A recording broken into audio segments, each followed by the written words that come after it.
Right then, what? It's Saturday, 22nd of November, 2025 at 1 p.m. Let's plug my laptop into power cable first of all. So, I want to give a really condensed overview of the stuff I've learned in the last couple of years. I just need to check that the audio is coming out on this. All right, let's see. Yeah, that's working. So,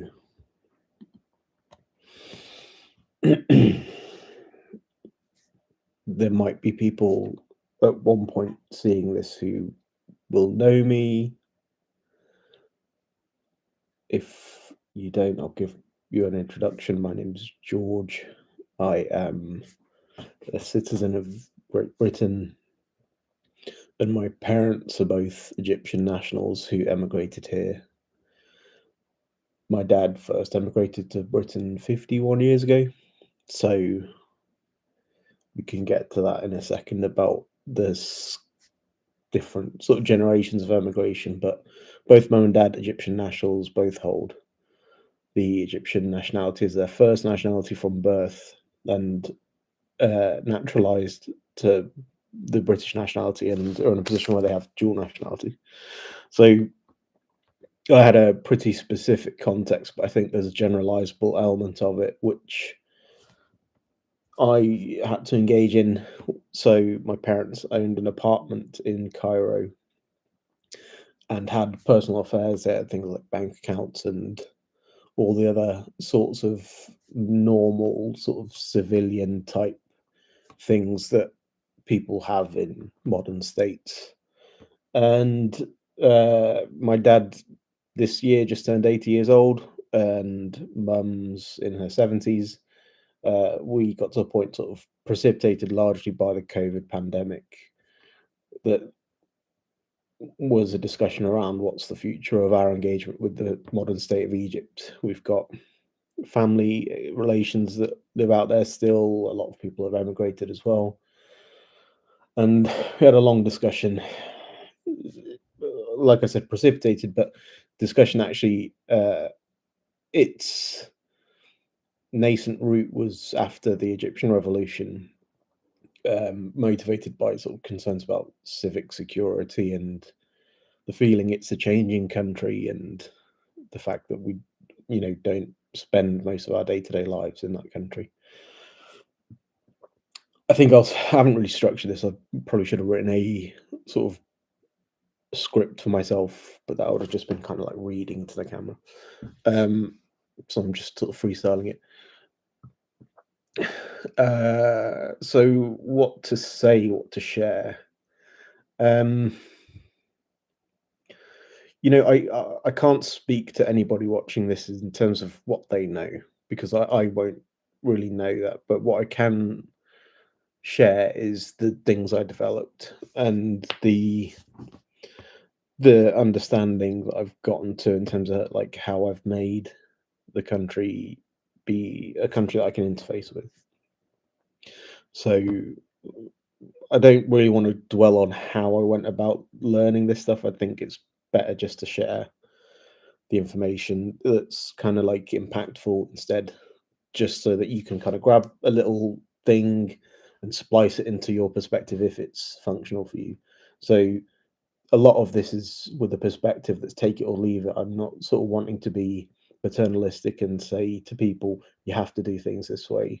More keen to share the ideas that are present there and give you the sense that you can dig these up. You can quickly Google search something, glean a sense of how they work, and get sort of a intuition as to whether that's value creating for you, convenient, or facilitating, saving time, and you can take what's functional for you and go in the direction that's going to be personal to you. So I think first things first, the one that usually causes the most mistrust and envy, so let's get it out the way, is money.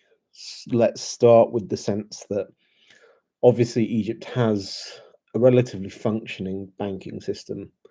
There's the question about unbanked people. That's a different discussion completely. But there's a functioning banking system in Egypt. Most expats, so to speak, will most likely the emigration generation, the people that came out of the country, will probably have bank accounts out there. You're going to want to set up the online banking services for those bank accounts, and I can only speak to my experience with one particular bank. It's called the National Bank of Egypt, but setting up the online banking isn't just the case of like clicking on a website and going and saying, yes, I want online banking. You had to sort of go and do a customer services event in a branch inside the country for that with the National Bank of Egypt. Like I said, it's the bank that I engage with. There are other banks. You've got to figure out if you bank with a different bank, and there are many: Bank Masr, CIB, HSBC, all these other QNB, Qatar's national bank, the bank from Yemen, all these Gulf banks.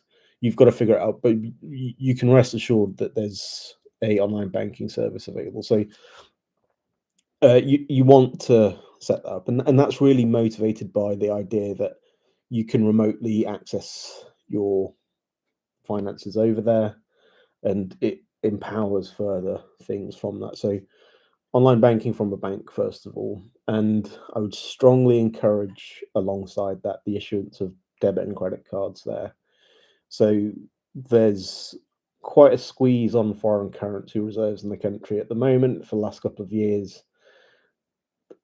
With that said, you can use credit cards from the nation outside the country, so you can buy products. We use the credit card from the Egyptian bank in the UK, and we spend in British pounds on it, and the bank facilitates the conversion for us, and then we pay the credit card balance off. So you've got some access to money there, and if you have the tools for it, that can be instrumentalized in your day-to-day outside the country as well.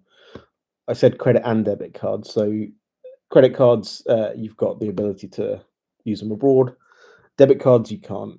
Debit cards are sort of very much an internal inside Egypt tool, and you can't use the card to pay for things outside the country. You can't use it for foreign currency transactions, is the experience I've had. But what a debit card will allow you to do is set up a tool that's very popular inside the country and has kind of scaled up only very recently, in the last couple of years. It was only really launched 3 years ago or so. A tool called InstaPay, which is built by the Central Bank of Egypt, and it's a one-to-all mechanism of instant money transfers inside the country. So if you have a bank account, or you don't even need to have a bank account, there's a lot of what's called mobile wallets there as well. But I'll get to that in a second. You can just get somebody's mobile number, and it's linked to your debit card, this app InstaPay. You can send them some money. There's a daily limit of 120,000 Egyptian pounds that you can transfer to people, and there's a small fee that the app charges for transfers. But InstaPay is this very versatile financial technology platform that is essentially making Egypt a lot more cashless. You can send a sort of kiosk vendor the payment for buying, a soft drink and whatever else you're going to buy from a kiosk of 100 Egyptian pounds or whatever it is. They'll just put the mobile number of their mobile wallet or their bank account into your InstaPay account app, and you can just send it to them. So InstaPay, you need a debit card to set that up, and really, really great functional tool. I mentioned wallets, so it's something I'll get to when I sort of speak about telephony. I'll pause wallets, but there's a bridge between finance and communications that I'll come to, and mobile wallets as sort of one of these tools that you pick up whilst traversing that bridge. So banking, I've said credit cards, debit cards, online banking. I think that's largely it for banking. It's kind of very much the sense of like you just want it to be digitalized. cash still plays a role very significantly in society over there, and you still have the culture of little backsheesh tips, but you want to empower yourself with these things because it feeds into the next thing. So one of the next things I'm going to step into is what you can start to do with just having a debit card. Obviously, uh, shops there, you've moved into a space where a lot of shops now have card payment terminals. So commerce, essentially, commerce and transport. Um, you've got the ability to just be functional there in a cashless mechanism, kind of how most of the world is going now. So, um, the two particular things I want to zoom in on are sort of platform tools. So, you've got Uber operating over there alongside other transport apps as well. So there's one called, I think, Didi or InDrive. There's a lot of on-demand platform apps for taxis, and it's going to let you do a lot. So if you're flying in and you just want a taxi to take you from the airport to an apartment you're renting, your family apartment, wherever it may be, the apps are now the way to do that. You've got a much cheaper fare compared to an on the day taxi that will be waiting at Cairo Airport, wherever you're flying into, Sharm for a holiday, the North Coast, wherever it may be you visit. So set up the platform apps like Uber. You can pay in the app with a debit card. You don't necessarily need a local Egyptian debit card to do that. You can use a international card, and it will convert the currency to the local currency. The differentiating thing about apps like Uber in Egypt is that they have a choice in the app where it's like cash payment to the driver, and then there might be a little haggle. So if you want to just avoid that sort of ambiguity, to excuse me, in terms of discussing with the driver, you can just have a card part payment set up inside the app, and the driver gets dispersed the money from the app instead. So those platform apps are all kind of available. You've got Uber, you've got localized kind of local version of Deliveroo that's called Talabat, which if you visit the country, you'll very quickly see lots of little mopeds and bicycles. People sort of with their delivery duffel bag type things, these bright orange bags, and the local version is called Talabat, and you're going to quickly find if you're in a pinch for groceries, for food options, you can set the app up and you just put your address in. Again, if you've got your local debit card set up, credit card equally, you just put your payment card in and away you go. And it's a cinch. You find yourself on demand food delivery to your door instantly, and groceries as well. So cleaning products if you're in an apartment, and cupboard fillers for your day-to-day stuff, washing liquid, all of the things you might need alongside your food and drink. That's all at a tap of a button. You've obviously again got supermarkets over there, you've got the kiosks over there, all of that stuff is still there. It's just that this is an extra layer on top. If you're going to little markets that sell fruit and veg, that's probably still going to be cash dominated. So um, find your balance with these things. If you've got a debit card, you can just go to an ATM, withdraw your money, go to those markets, buy your stuff. So you essentially don't need to be carrying wadges of cash as much as you might have been in the times gone. Complementary to a platform like Talabat, you've also got e-commerce platforms operating there. So all of the big retailers that are sort of over there. If you go to the big malls, you'll find like Decathlon, you'll find um, Carrefour. You're going to find loads of the local supermarkets. A big, really nicely presented one called Saudi, which has been around for a long time. It's a sort of local grocery supermarket chain.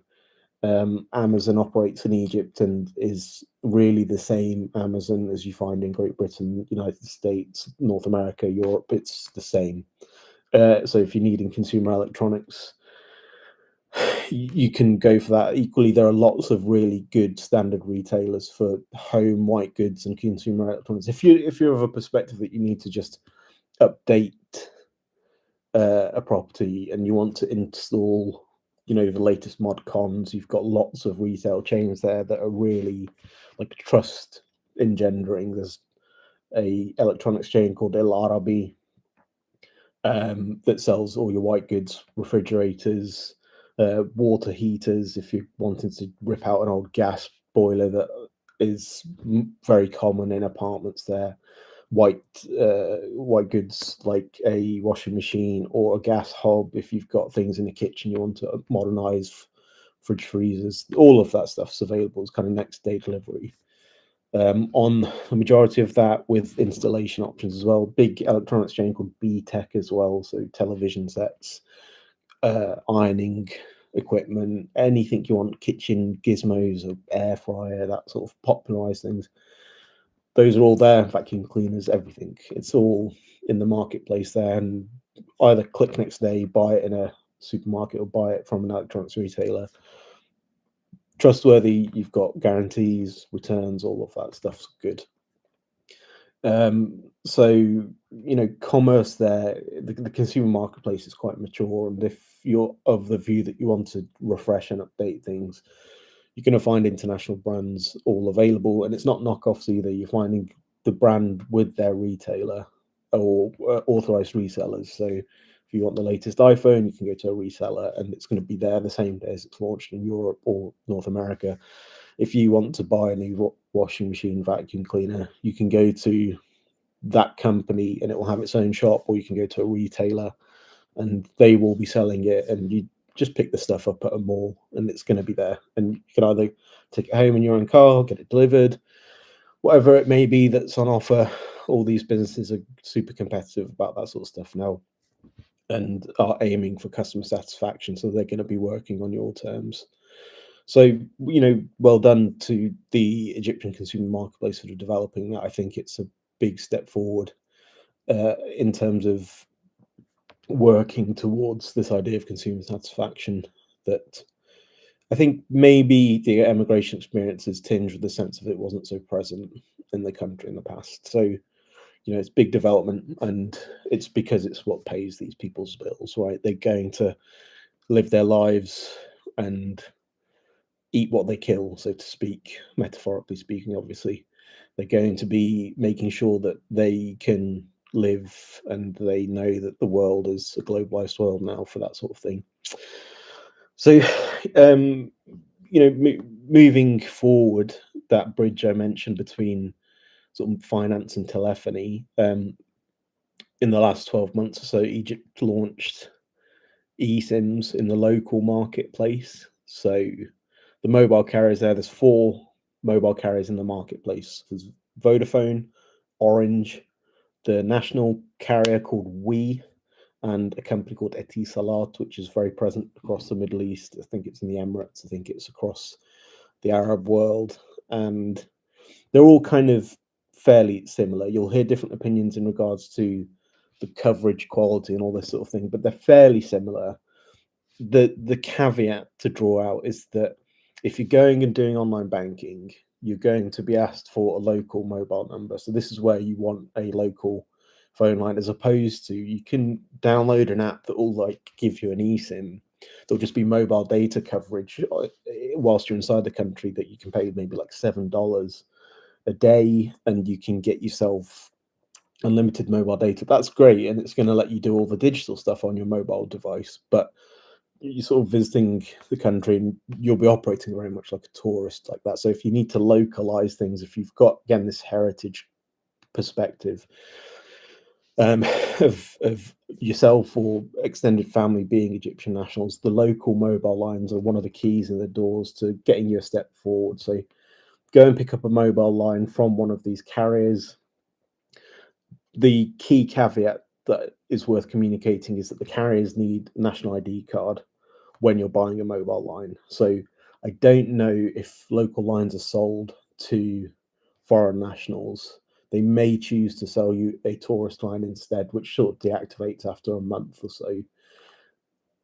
If it's a case, if that's the case, and I didn't personally explore that because I have a national ID card there myself and my parents do as well.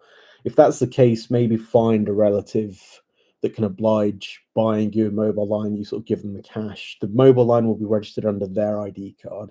So it's kind of different there in terms of like the monitoring and kind of the social structure around picking these things up. But get yourself a mobile line so that you can then go to the bank, and if they want online banking, if you want to ask them to issue you online banking credentials, they're going to ask you, give us an email address please, and we also need a mobile number from you, because you'll get text messages. You'll get text messages over everything. You get text message if you've withdrawn 50 Egyptian pounds from an ATM, the bank telling you you just withdrew 50 Egyptian pounds from an ATM. If you just spent 150 Egyptian pounds on a app buying your dinner or paying for an Uber ride, bank sends you a text message saying you've just spent 150 Egyptian pounds.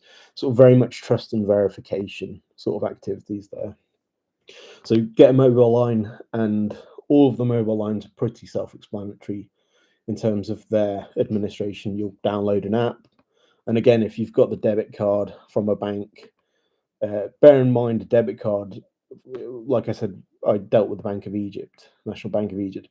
They take about a week to get sent out to you in the country, and you have to sign. The person whose name is on the card has to sign for the card when they receive it, and that's something that you need to give a bit of time to. But you've got a debit card, you can top up that mobile line on an app.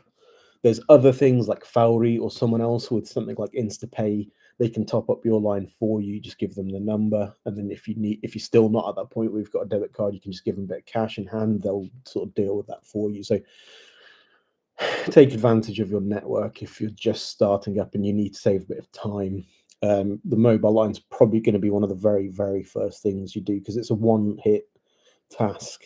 So you buy a mobile line, you're going to pay a fee to the mobile carrier if you want to convert that line to an eSIM, and that fee is roughly in the region of about 300 Egyptian pounds. But you pay it once, and then they sort of install the eSIM on your personal device, and that's that. Now, if you're bringing a personal device in from outside the country, you want to have that registered on somebody's Egyptian passport when you arrive in the country, because there's a tax that's been instituted for mobile devices from outside the country to try to align the competitiveness of the internal marketplace there with the external world. There's a internal marketplace. You can buy all the latest devices inside the country. So they want to kind of do an end run around this idea that people can just go outside the country, buy it, and they don't have to pay all these import taxes and stuff. And the local market prices are a bit more expensive. So you want to look up this mobile device tax, and essentially all you need to be cognizant of is, if you're going to be there for long term, either just download the tax app and pay the fine for a mobile device, or when you first arrive in the airport, after you clear passport control, you can show some people will be waiting there your mobile device's IMEI number and an Egyptian passport, and they'll get linked together, and you don't pay a tax on it. You get sort of like one device or so per passport each time. So, yeah, get yourself your eSIM. Get yourself, if you don't want an eSIM, just a physical SIM card. It's really, again, your choice. I'm not wanting to be prescriptive and paternalistic about how you go about these things, just wanting to explain what is available and what tools are on hand to get you up and running. So get yourself that will let you do your banking and give you local communication, right? So people calling you if they're delivering things from a food delivery or a Uber driver or just friends and relatives, a local line is just going to give them that much more confidence around not paying international roaming charges or international calling charges, the sense that you are kind of like a local. So that's one of these things, and it's going to engender a sense of familiarity with people. And yeah, like I said, dead easy to administer. You can stick a bundle of mobile data on there, mobile data, calls, text, all that stuff.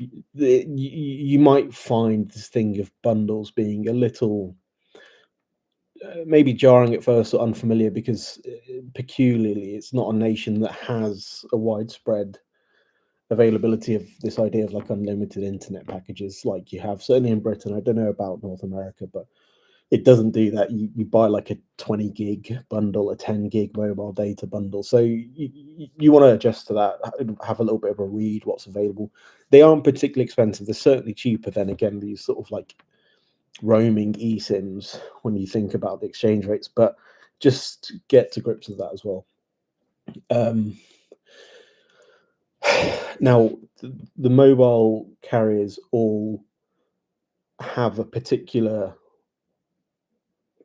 They all do this thing called mobile wallets as well. So they do this kind of like quasi cash thing of mobile cash, and it's one of these things that isn't a bank account, but it's kind of digital finance. So it's one of these things that you might find people using a lot. So if you use something like Instapay or a mobile wallet, you might want to send somebody some cash. They'll say mahfaza, like meaning wallet. So you're going to send them money into their mobile wallet. That's most likely being provided by their mobile carrier on their mobile line.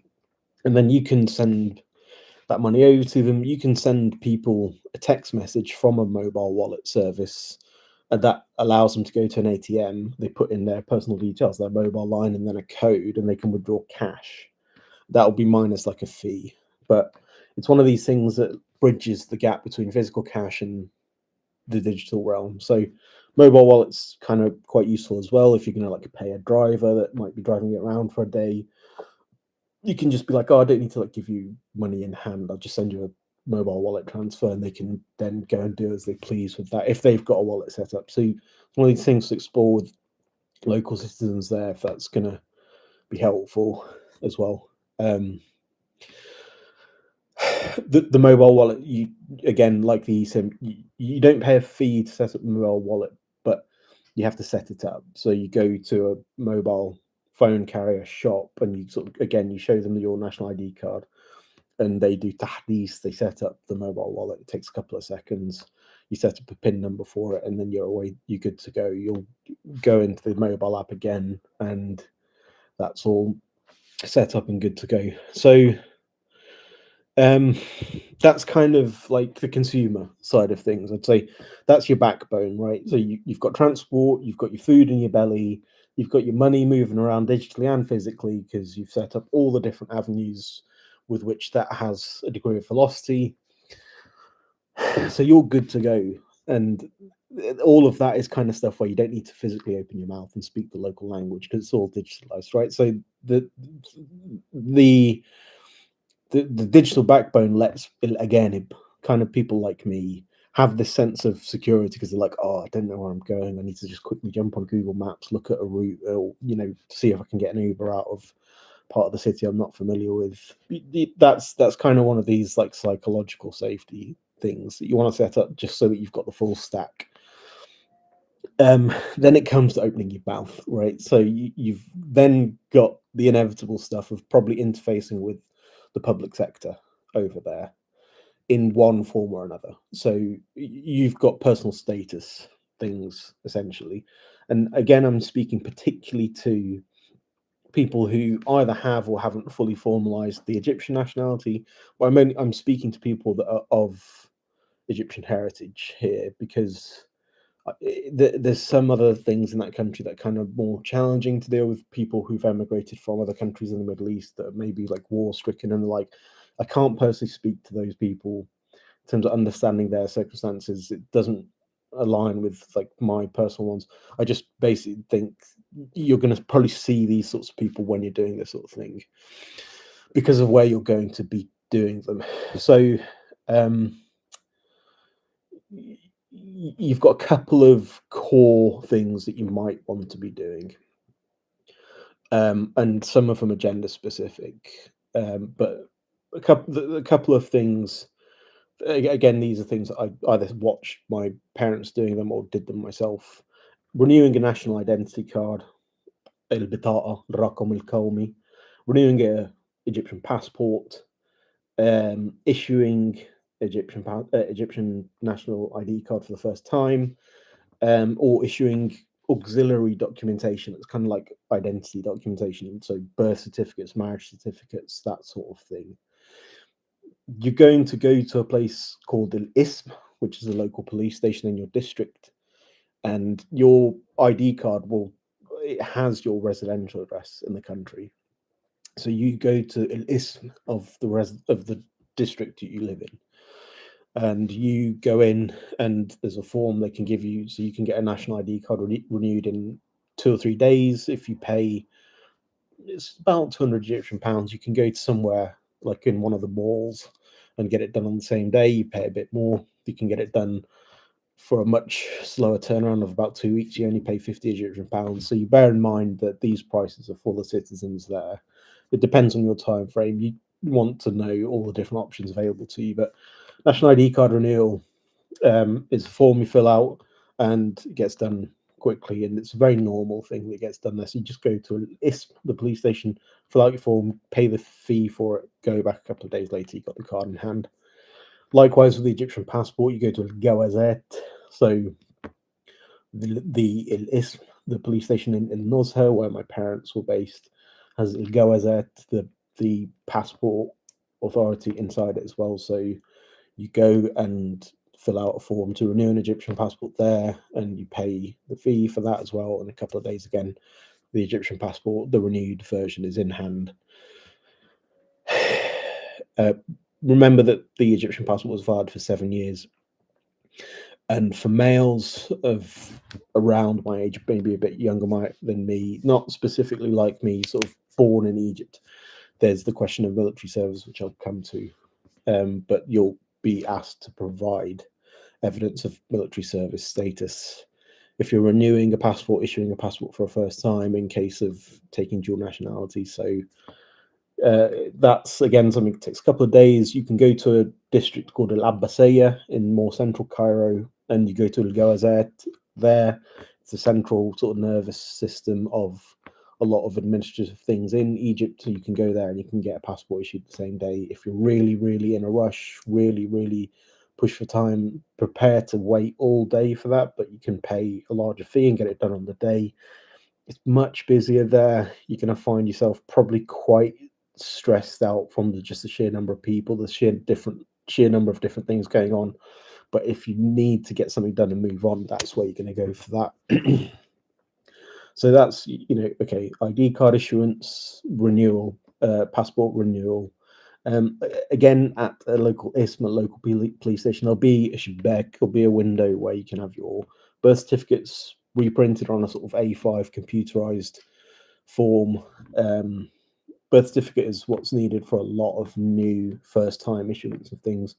And obviously, with it being a police station, you can go and get what's done a fish and tashbir. I don't know if I've pronounced that correctly. Criminal record check. You can pay, and they'll do a criminal record check on you if you've got the national ID card.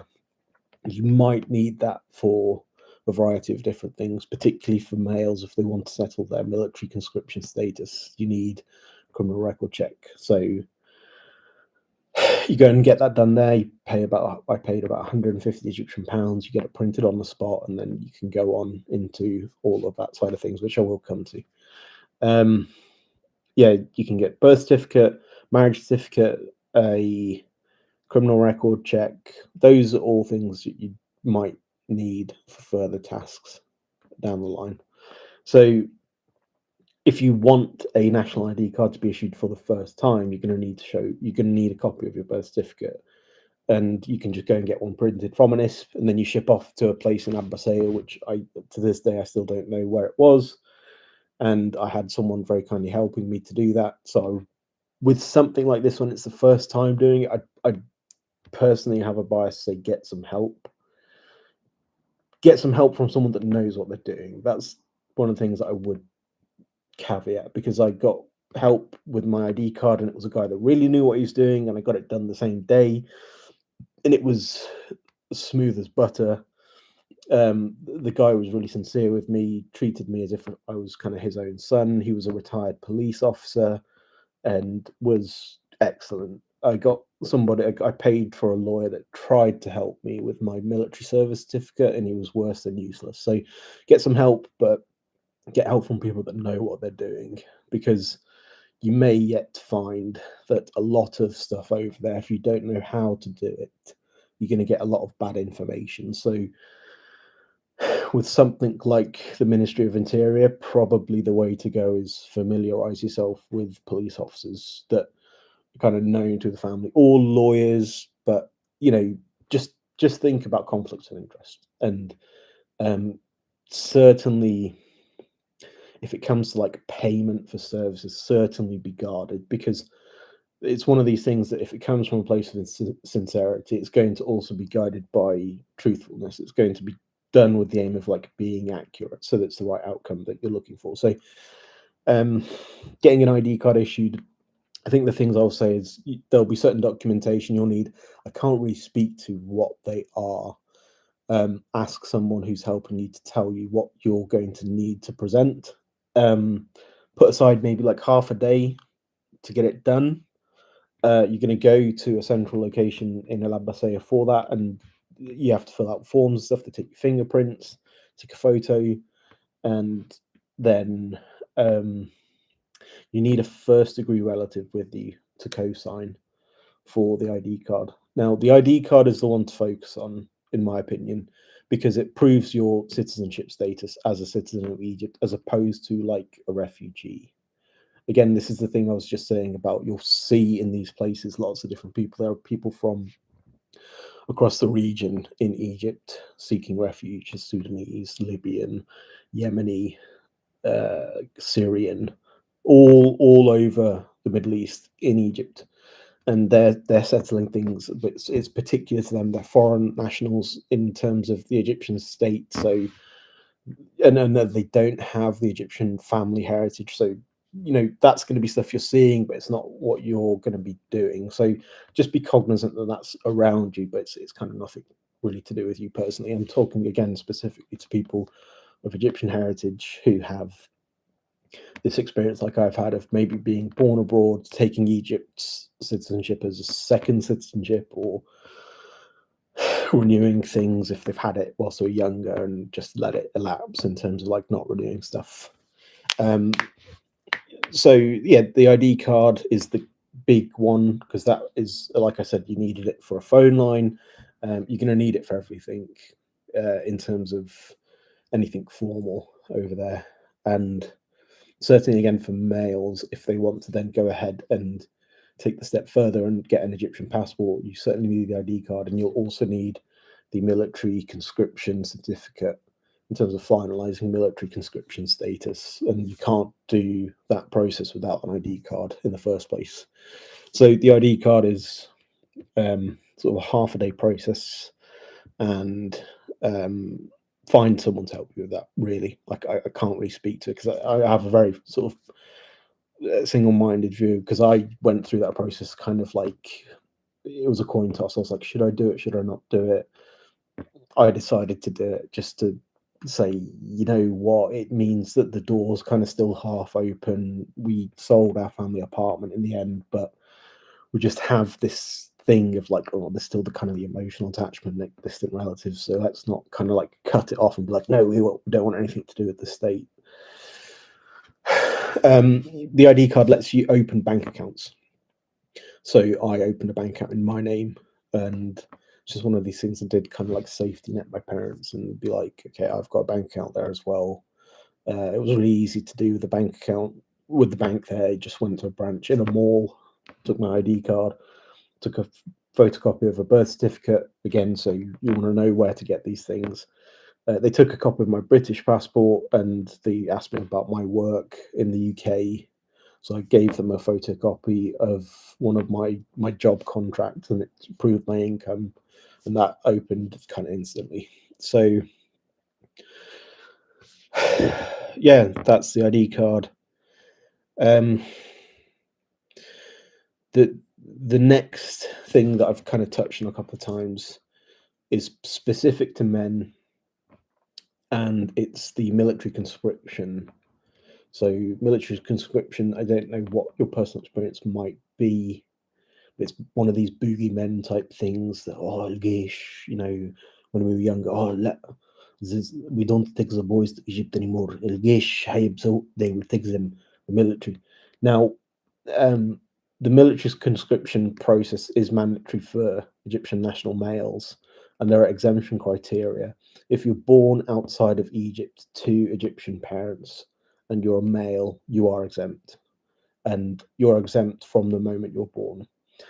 If you want to finalize your military conscription status and get the exemption certificate issued, You go through a process there with the Egyptian military, and you pay a fine to them, and then you're issued the exemption certificate. You'll need that certificate if you want to get an Egyptian passport. So it's up to you. If you've got a passport from a foreign nation, you don't want the Egyptian passport, you don't need to finalize your military conscription status. You enter the country with a foreign passport, even if you've got the ID card.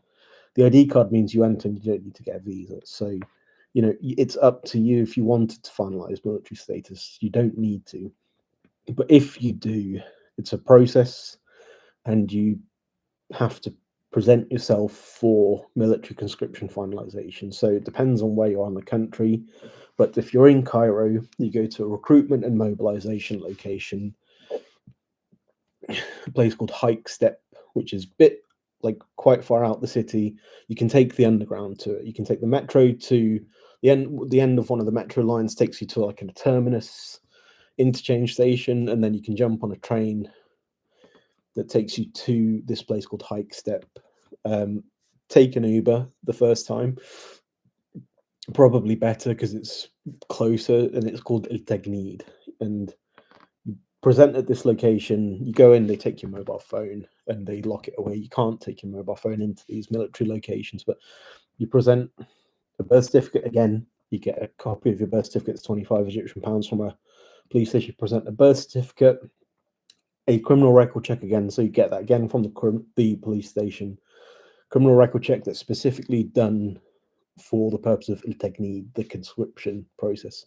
So you go into the police station and say, I want a criminal record check done, and they ask you what's the purpose that it's being issued for. You tell them it's for conscription, and it must be done within a certain time frame. So it has to be kind of like proximate to the time you're presenting these papers to the military. And then you'll give them also a photocopy of your national ID card. You pay, I think the first payment you make is like 400 and something Egyptian pounds. They give you a date for a process called al mahkama, which means a court, and you go through something called al jalsa. So you go to the military court after you've presented these papers at this place, Hike Step. At Hike Step, they'll tell you to go to al mahkama at a certain date. You'll go there and you present your papers again. You'll need a lot of like cash in hand for this sort of process. The military process is all cash, and each time I'd say at a minimum sort of have like anywhere between 500 to 1,000 Egyptian pounds in your pocket cash. You're not going to be spending all of that, but you're going to want it in hand just to pay all these little things that will crop up. Like you'll need to photocopy your ID card. They'll ask for like 10 to 20 Egyptian pounds. You'll need to pay 100 Egyptian pounds here, 200 there, 400 there. So you have cash in hand. And when you're going to the Mahkama, it's in Madinat Nasr city, there's an ATM there. So if you haven't got it there, don't worry too much, but be cognizant of the fact that you'll need it on hand there and then. You can't like suddenly run out the building and go and get it. You'll need it in your pocket there. So go to the ATM before you go in. You go to the Mahkama after you've gone to Hike Step. They'll give you a date for El Jalsa, which is the court hearing. You'll be in a little batch of 100 to 150 odd men, and you're going to be seen by a military officer. And it's a 2-minute process, but it's 100 people, so it takes the whole day. A military officer comes in, and it's the military, so they're treating the situation with discipline. And you essentially ask two things: what's your occupation? Why didn't you present yourself for conscription? And as soon as your name is called, you'll go up and speak to this person, and you speak to them in the way that they expect to be spoken to, with discipline and with respect. And also remember, they're human beings, so they did treat this with a degree of humor, and they would sort of, quite endearing. They recognize that they're in a position of quite forceful power, but they were endearing. So go with the flow on that as well. Sort of make yourself be relaxed a little bit. I told the individual that did it, like, I'm born abroad. I had a photocopy of my British birth certificate with me. I also had my original Egyptian birth certificate. My parents had written way back in the 1990s. Presented that information to him. I said, listen, I'm a citizen of Great Britain from birth. And he just said, fine, okay. And he issues the fine. They get you all in another room and tell you how much your fine is. You come back a couple of days later, you pay it. You have to get your receipt and copies of your receipt. Then you come back 2 to 3 weeks later after that, and you get what's called Surat al-Hukm, which is like a piece of paper that is the evidence of your judgment, which basically says that you were tried for failing to present for this process called Tajneed, and the fine was issued and you've paid it. You then take that back to this recruitment and mobilization location called Hike Step. You can do it the next day and show them that, and you pay anywhere between £400 to £800, and you get your certificate issued, and that's it. That's it. The military regularization process is not difficult if you choose to do it inside the country. There's this whole thing of you can do it through consulates abroad. I'll be honest. In the end, I chose not to do it that way because the consulate, like, the consulate will kind of just inaccessible to do it. So I actually, to speak to what I did personally, I went to the consulate and got what's called a tawkeel, power of attorney written. I said, I'm going to ask a lawyer in Egypt to do my tajneed for me, my conscription paperwork for me. Okay, you need to write that lawyer a power of attorney, and it's a power of attorney specifically for tajneed. And you also need to send them a criminal record check. So they did this criminal record check in the consulate. I sent this paperwork off to this schmuck of a lawyer that I hired. He did sod all with it. Right. So when I got to the country, I was like, have you guys done anything? And he was like, oh yeah, you need to go do this. Once I got to the military, they were like, this lawyer needs to get out of the way because it's you that's going to do all this stuff. You don't need a lawyer. If you're present, you're going to do it. To the extent that, like, I went to one of these mobilization locations and they explicitly told the lawyer's assistant to politely go screw himself. They got this assistant to call this lawyer that I hired and made him refund the payment I'd made, which is a substantially large amount, to the extent that the military was completely shocked by it. They made this lawyer's assistant call that lawyer that I found online, get him to send that money back to me. And they were shocked. They were like, dude, you're only going to pay this much as the fine. You've paid 5 times as much to this schmuck of a lawyer that sat on his ass scratching his nuts in his office doing nothing for you. We're not going to allow that to happen to you. So you're getting your money back, and this lawyer's going to tutor off in his own direction. You're never going to speak to him again. So if you're going to do your military regularization, it takes longer to do it inside the country, but don't mess yourself around. Get yourself in a position where you know how to start it. Just basically go with the right paperwork to this mobilization location, and from there just follow their instructions. It's really not tough, and they treat you like men. It's the army. They joe about with each other, but they don't disrespect you as long as you don't disrespect them.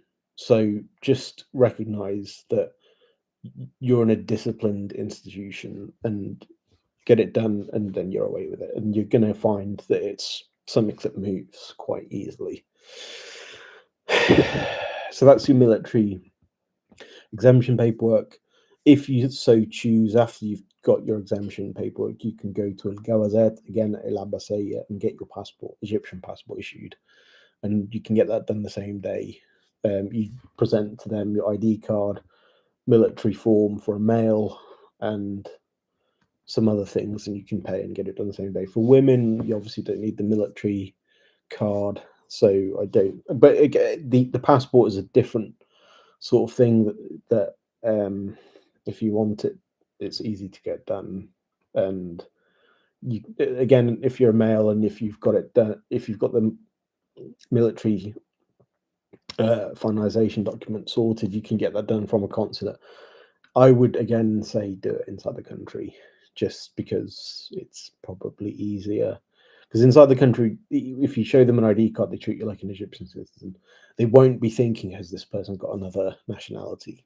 They're like, this person is Egyptian first in my eyes in this situation, everything else is secondary to this situation. It's not to say that it doesn't exist. It's just to say that in this situation, in terms of the administrative state, it's something that isn't relevant.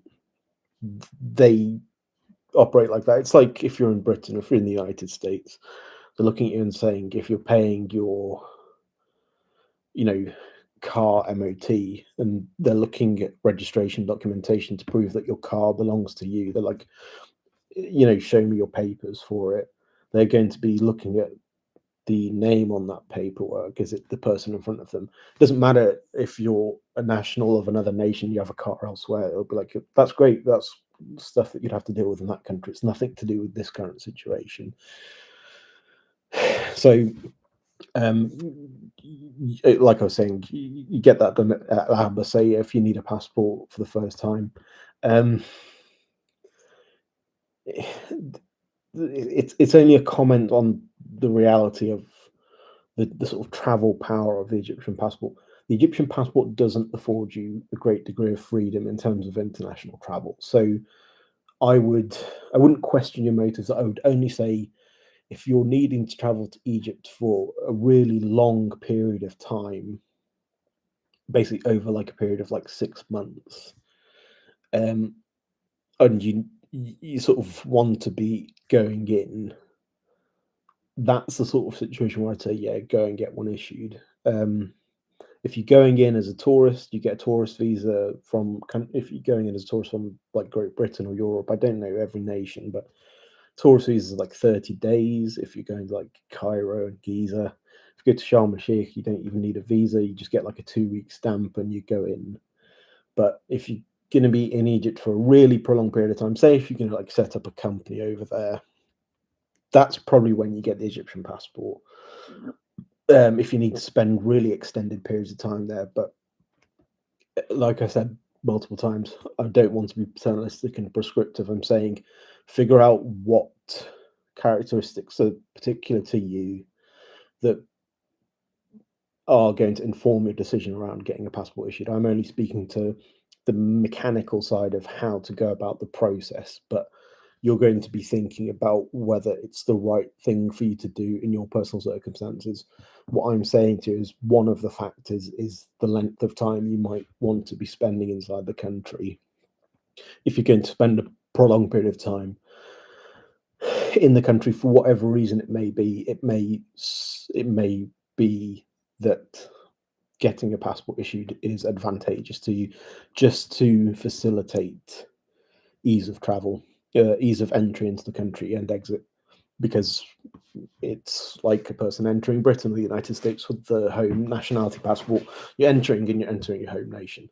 You're not going to be asked how long you're going to stay inside the country. They're looking at this is your home nation, so you stay in this country as a de facto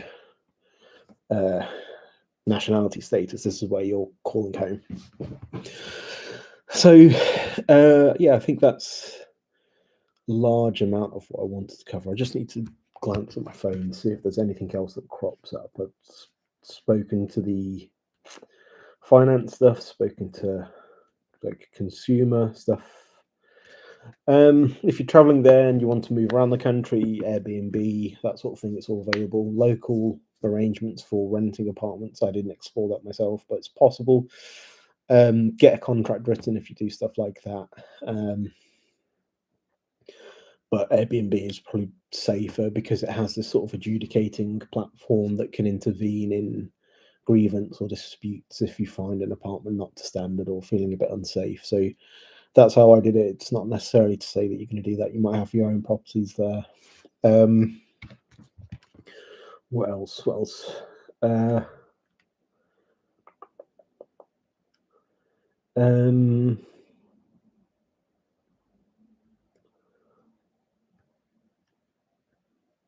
There's lots and lots of government applications if you do stuff with the government there, but I won't deep dive that stuff. Just briefly say like the Ministry of the Interior or the travel insurance that's on the Egyptian passport. There's apps for that stuff. National Telecommunications Regulatory Agency. There's apps for that stuff, so you can see if someone's got a mobile line attached to their national ID card, for example. If you want to get a bit in the weeds on like that sort of thing, you can find the names of those apps and download them. The last thing I'll probably touch on, because this was kind of like the capstone project that motivated all of this learning for my personal circumstances, and it's probably one of the things that you're going to be considering if you're in a similar situation, children of people who've emigrated from that country, buying and selling properties. There's also buying and selling vehicles, but buying and selling properties, selling apartments, maybe buying apartments if you're choosing to have an inward investment perspective. There's loads of people that, as I sort of saw on Airbnb, that've got like a string of apartments advertised, and they're sort of renovated and they're being rented out for travelers visiting the nation. Well done to them. Great stuff. Some of them beautiful to rent out and have been really great places to stay in. Great fan of you guys taking the initiative and making the country accessible to other people. 100% congratulations and well done to you for doing that stuff. It's, again, what I'm saying for everything, it's personal to you in terms of what you'll choose to do, but buying and selling properties there. We had an apartment in Cairo that, for us personally, my parents have gotten into their older age, and I'm one of 4 children. I'm the only one that sort of formalized all of the Egyptian nationality paperwork, but I haven't got a passport there. I chose personally not to get the passport, and I won't really share why I did that, but it was basically to do with which nations you can travel to with it, and I was sort of taking a view basically like, I don't want a tool in hand. Let me just be unambiguous about it. The Egyptian passport lets you travel to Iran. Iran is a sanctioned nation in the West. I didn't want something in hand that can provoke ambiguities. So I'm like, okay, I've got the Egyptian nationality. It's a dodgy sort of Netflix crime caper would see someone like me flying into Cairo with my British passport and then slipping out of Egypt on a flight to Tehran or whatever, and going and doing all sorts of shenanigans that I don't want to be in, that sort of storyline. So that's literally what motivated me stopping at the point of getting my national ID card and the military exemption certificate. I didn't want the passport because of the fact that that's one of the nations that's visa-free entry with the Egyptian passport. It's really peculiar reason, maybe, but horses for courses, as we say in Britain. It's up to you guys. And I did a TSA pre-check for the United States, and it basically said if you've entered one of these countries, and it said that it was a whole list of like unstable Middle Eastern countries: Yemen, Iraq, Somalia, Libya, and then Iran popped up. But yeah, no chance. And I'd rather be able to visit the US than. I mean, Iran. It's a shame. You know, if it was a different political orientation, I'd love to visit, but it's just a no-go. Similar with Iraq, it's just one of these countries that's a no-go, very sadly. But and that's not the point I'm talking about. If you're buying and selling properties, that's what I was talking about. Selling a property, what you're going to need is either like I said, I mentioned that I had a police officer helping me with my ID card. That person was the person that bought our apartment. We kind of got quite lucky in that we had somebody come in who had his head really firmly screwed on in that country, understands the law in that country, and facilitated things for us, because we were in a position where we were looking to sell an apartment, and we instructed the building doorkeeper to bring us prospective buyers. Now, a motivated buyer will probably do this stuff as well, but when you're selling a property, obviously there's a negotiations over price, and if you're going to include furnishings, all of that sort of stuff. That's just commerce, that's transactional stuff. And obviously you already understand the kind of local culture around haggling and bargaining and what's acceptable behavior in that sort of dynamic and what's offensive. People are going to lowball you in that sort of dynamic, and you've got the liberty to sort of say, there's the door, thanks for coming and visiting, we're going to entertain further guests who want to potentially submit offers on this property. You've got that freedom. When it comes to the nitty-gritty of conducting a transaction, a contract being written is a must. An act, el act being written is a must. And like I said, all credit to the man, this retired police officer that was one of the partners that bought the property from us, my parents' old apartment. A contract is as good as how it has been written, and the contract that he drew up for the purchase of my parents' old apartment was watertight. It stipulated every condition that we'd agreed upon in the sale of the apartment sale price, and a couple of other things. So properties, when you're sold there, the seller has a responsibility to go and pay a sales tax to the government. We obliged the buyers, by virtue of the fact that we were only in Egypt for a very short period of time, to go and do that on our behalf. We were saying to them, look, we don't have the time. Can you go and do that for us? They wrote that condition in the contract. So it was contractually negotiated and agreed upon that the buyer in that instance would go and do that without a property.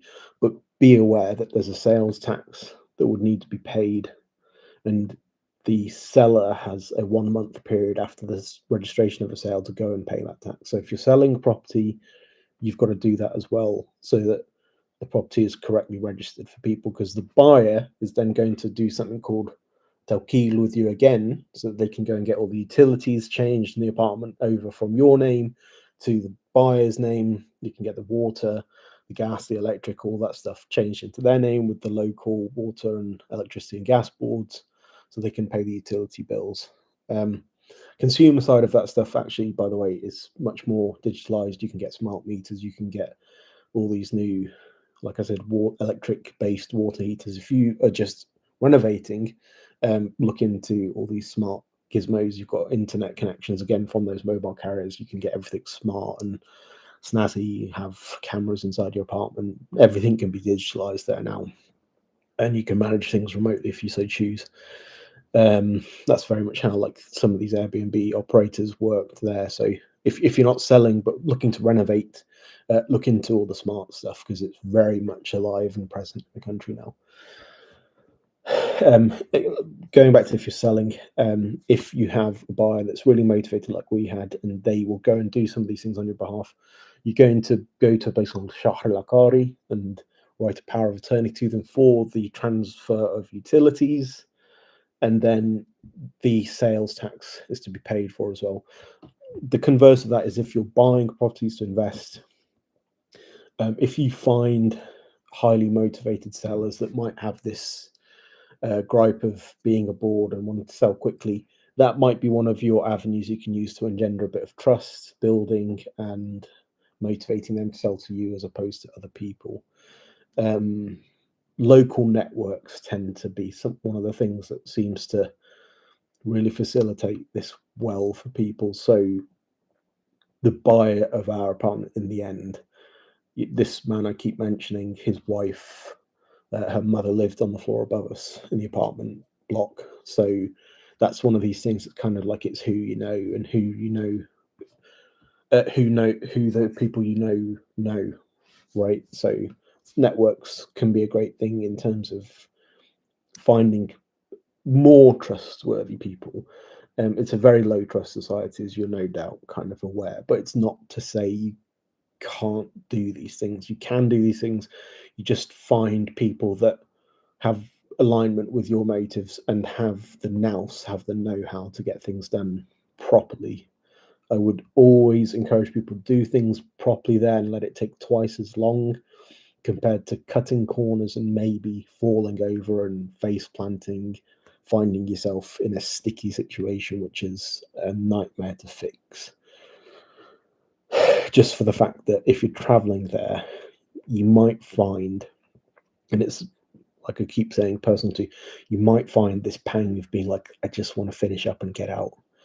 And that's probably maybe motivated by feeling a general safety, feeling of kind of tiredness at kind of some of the bureaucratic things. Whether that happens for you or not, you might find yourself like loving the fact you're there. I'm only speaking to general spectrum of potential emotional feelings there. But if you're in a position where you're feeling pinched for time, really, really encourage you, try to resist the urge to cut corners, because you're gonna find, and this is maybe a generalizable thing for your life anywhere, you're gonna find that you're gonna pay the price for that down the line in ways that will come out and kind of grab you and bite you on the butt. So, but especially there because of the fact that the way that the state is administered, public sector spaces. If you go to these places, like I said, a place called Shahr al it's public notary. They're not the most organized spaces. Abbasiyya, these aren't the most organized spaces, so they're very stressful in terms of going in there. You need to push your chest fully out and be very ready to stand your ground in that sort of space because they don't queue. They don't have this sort of formal nature of like people speaking in a civil tone. Every now and again, you're going to find people really losing their rag, finding it untenable, the current circumstance in terms of what's been said to them. So you know that that's the character of people over there. So you want to go in and be in a position where cooler heads prevail and you get things done accurately and correctly all the way through. The cost of kind of not finishing might end up being almost everything or absolutely everything. So for us, the big point was we want to close up, sell this apartment. The kids have their freedom to choose. If they want to go and engage with the country, they can do so, like I've done. Formalize their identity documents, go and have your crack at it. If they don't want to, they don't need to. They've been given the choice. And it's something that individualizing those things effectively requires patience and discipline. You're eating the elephant one bite at a time. Let things fall as they will, but the prepared mind is the mind that will win in that sort of situation. So we went in and you go to these notary offices, chaotic, smoggy, sitting in there and it's warm and you can't, there's a little kiosk around the corner, you get a soft drink, you're spending a lot of time there, you're physiologically stressed. So even reliving it, just reliving the memory of it is stressful for me to relive. But you're going to need in that moment presence of mind so that you can instruct the workforce that are serving you there effectively. You need to be able to really effectively tell them what you want to do so that they do it accurately for you, as opposed to coming away and finding, number one, you might not be able to get it done at all, which is something we found. We went to a different location, different notary office, and they said, no, you've got to do this at the notary office in your district.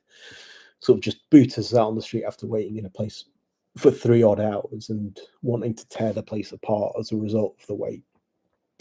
Or going in and finding that you've got to wait, but you get your turn and you just have to be very, very effective in terms of communicating your need. And the person keys up your power of attorney, gets it printed out, and you're out. Then you're done. And going back in, if you find something that's not accurate for what you're needed, is a recipe for you wanting to rip your hair out.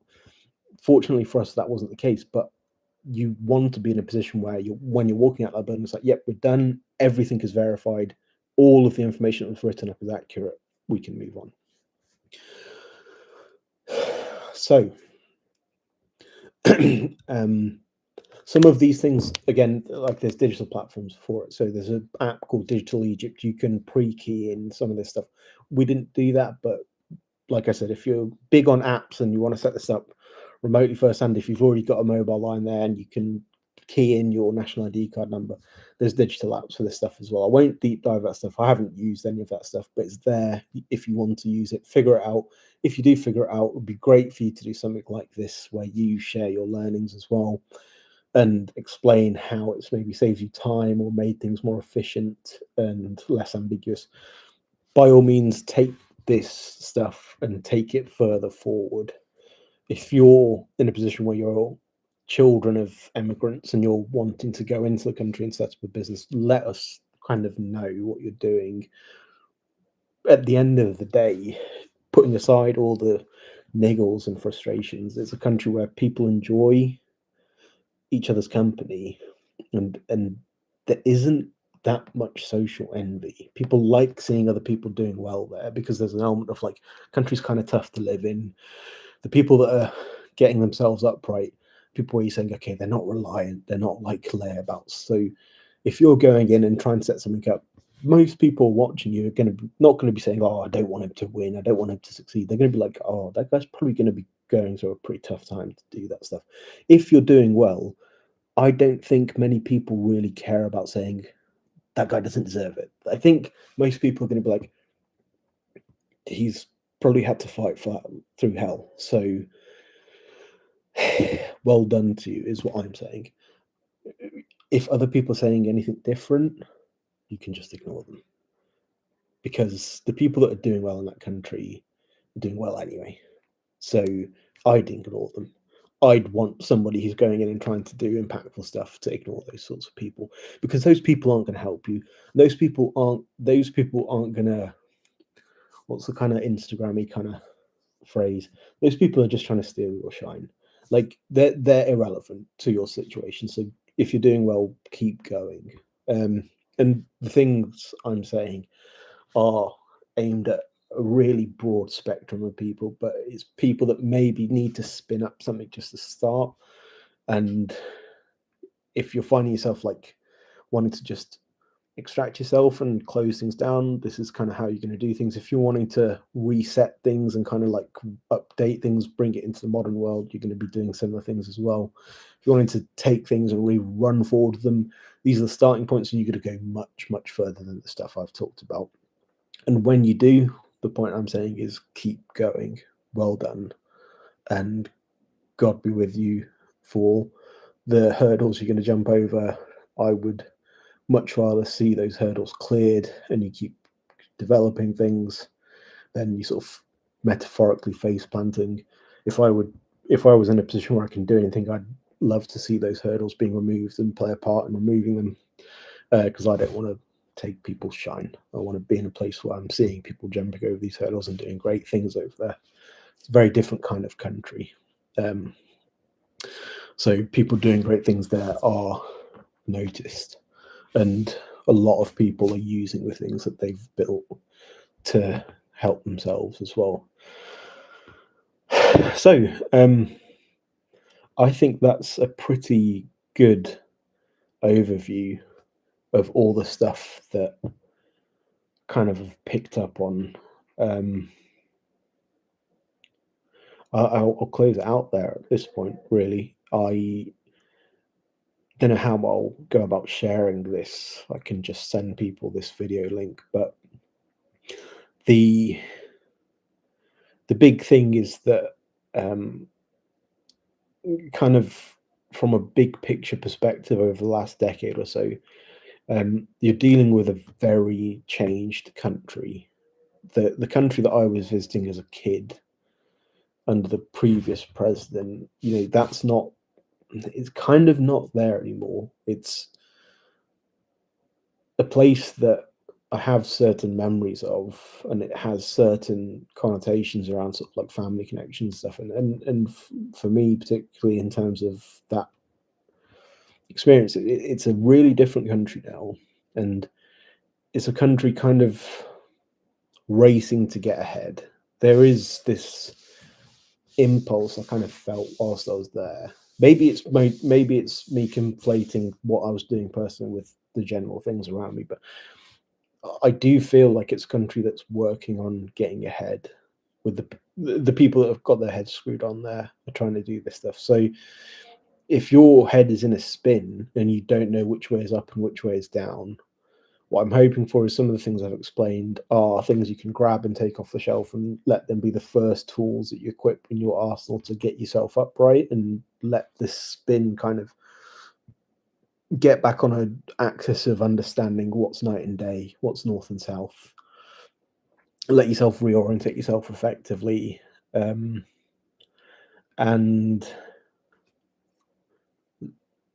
let yourself enjoy it. Let yourself find yourself progressing on whatever it is you're going out there and doing. that a lot of people in Britain go out there and try and do like charity work with medical and dental work, whatever it is you're doing over there. It's not me that's kind of wanting to throw shade on it. I'm just like, yeah, go out there, get yourself whatever it is you're doing, working, and this stuff I hope is, if you find yourself picking it up as a tool, I hope my explanation has been effective in communicating the utility of them, and I hope you see clearly the perspective I'm sharing is that this is stuff that you will personalize for yourself, and the decision making process of personalizing that is very much to do with your personal circumstances. So what I much rather would do is state the kind of facts on the ground about the availability of these tools and refrain from being prescriptive, being paternalistic around your personal circumstances. I'll explain what's available, how to go about spinning them up and getting them live.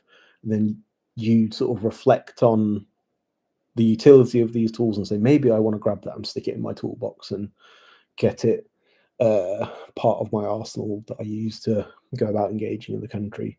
And if you find explanations to be helpful, I'm not asking for anything. I don't want any repayment for this sort of explanation. I don't want a coffee. I don't want, you know, all I'd ask is find a way to pay it forward, like kind of how I've done with this. Find a way of condensing what you've learned and either share it or, you know, jump on a site like Reddit and write a little explanation for one thing that you kind of ironed out. Whatever it is, all I'm asking is find a way of paying it forward so that, you know, people that are in that position I just mentioned, maybe their heads in the spin or wanting to engage but feel a bit reticent, just can draw upon what you're sharing there and say, oh yeah, maybe I will just go and give it a try. So every time you take someone's perception from impossible and improbable towards possible but improbable, there's still that feeling of empowerment. There's still that feeling of,